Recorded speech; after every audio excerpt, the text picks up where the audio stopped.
নির্বাচনী নিরাপত্তায় নিয়োজিত পুলিশের সংখ্যা হবে ১,৫৭,৮০৫।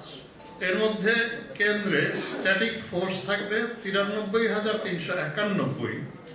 বাকিরা মোবাইল এবং স্ট্রাইকিং ফোর্স। এর বাইরেও ইলেকশনে অন্যান্য সাপোর্ট বা সহায়তার জন্য আমাদের ২৯,৭৯৮ জনবল নিয়োজিত থাকবে থানায় থেকে বিভিন্ন ধরনের সহায়তার জন্য। এটা যদি আমি হিসাব করি তাহলে পুলিশের নিরাপত্তা পরিকল্পনায় মোট মোতায়েন হবে ১,৮৭,৬০৩ জন পুলিশ সদস্য। আপনারা জানেন স্বরাষ্ট্র মন্ত্রণালয় বৈধ অস্ত্র জমা দেওয়ার নির্দেশ দিয়েছেন। সেই হিসাবে আমরা এখন পর্যন্ত ২৭,৯৯৫টি লাইসেন্সকৃত অস্ত্র থানায় জমা নিয়েছি।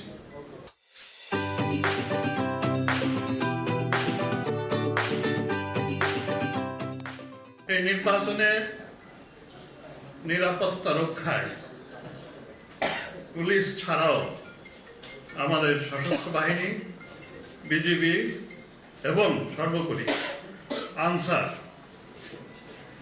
সবার অংশগ্রহণ রয়েছে।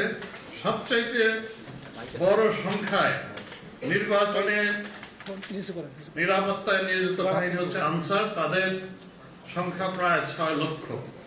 রিটার্নিং অফিসার এবং সহকারী রিটার্নিং অফিসারদের কার্যালয়ের মাধ্যমে সকল সমন্বয় এবং নিয়ন্ত্রণ কার্যক্রম পরিচালিত হচ্ছে।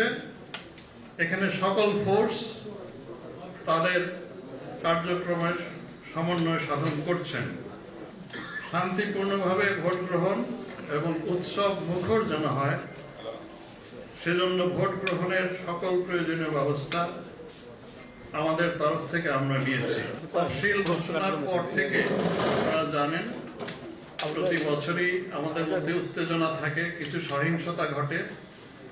আমাদের পরিসংখ্যান মতে ১১ই ডিসেম্বরের পর থেকে ৯ ফেব্রুয়ারি পর্যন্ত মোট ৩১৭টি সহিংস ঘটনা ঘটেছে। এর মধ্যে আহত হয়েছেন ৬০৩ জন এবং নিহত ৫ জন। আমরা মনে করি ইভেন একটা মৃত্যু দুর্ভাগ্যজনক। আমরা চেষ্টা করি যেন একটা মৃত্যু না হয়।